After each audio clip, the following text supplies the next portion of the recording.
Hello kaibigan, ayan. Welcome back to my channel kaibigan, welcome back. So in this video is may nagtanong kasi sa akin nga paano nga ba na to i-resolve itong ganitong mga issue. Ayan, so kung meron kayong ganyan na issue sa inyong Gcash na hindi nyo malagin dahil nagpalit kayo ng inyong mga phone or bumili kayo ng sarili nyo mga cellphone tapos hindi nyo malagin sa mga bago nyo pong cellphone. So ang gawin nyo lang po dito ay ito lang po yung step na sasabihin ko sa inyo kaya make sure na don't skip this video until the end, okay?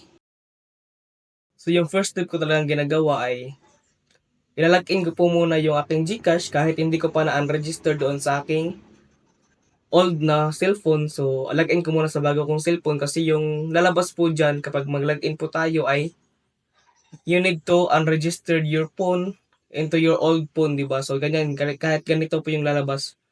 So yung ginagawa ko talaga dyan ay inilagin ko muna tapos yung sa old phone ko naman, yung ginagawa ko po doon ay dine-delete ko po yung Gcash. Okay, so pwede nyo po doon punta kayo sa setting, tapos i-unregistered nyo po.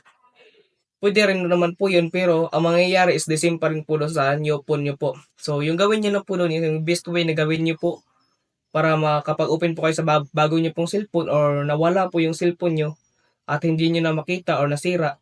So ang gawin nyo na po is i-uninstall nyo na po yung yung sa old phone nyo po, yung Gcash nyo, tapos login nyo po sa new phone, and ganito po yung lalabas, tapos antay lang po kayo ng within 24 to 48 hours na makapag-recover yung system ng Gcash nyo po.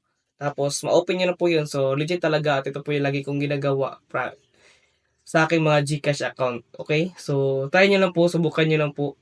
Then, legit po talaga to. Ganito po yung ginagawa ko sa aking Gcash. Almost 4 times na po ako nagpapalit ng CP. Then, yung Gcash ko is still ganun pa rin. So, na-open ko pa rin siya until now. Kaya, sa inyo, huwag na kayo mag-worry. So, try nyo na po yung ginagawa ko. Ganyan po yung talaga yung way ng paggawa ko po sa aking mga Gcash account.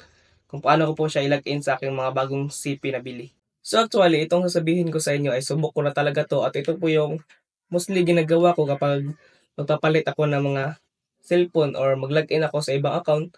Kasi nga hindi tayo makapag-login ngayon. Unlike sa Maya na pwede tayo makapag-login. So, dito hindi talaga tayo pwede makapag-login kapag hindi natin na-unregistered yung ating Gcash sa old phone natin at saka mag-login tayo sa new phone. So sa akin, yung ginagawa ko, so ito na sabihin ko na sa inyo. So, yung first step ko talagang ginagawa ay, so ganun lang, login nyo lang po yung inyong Gcash sa bago nyo pong phone, tapos yung sa old phone nyo lang po, sa old na phone nyo is, delete nyo lang po. Okay, so yun ang pong gagawin natin. Tapos, within the 20 to 48 hours or 3 days, antayin nyo lang po na ma-open yung ating mga Gcash account. So, wag po kayo mainip. Ganun po talaga. Medyo matagal po talaga mag-restart yung system ng Gcash. Okay?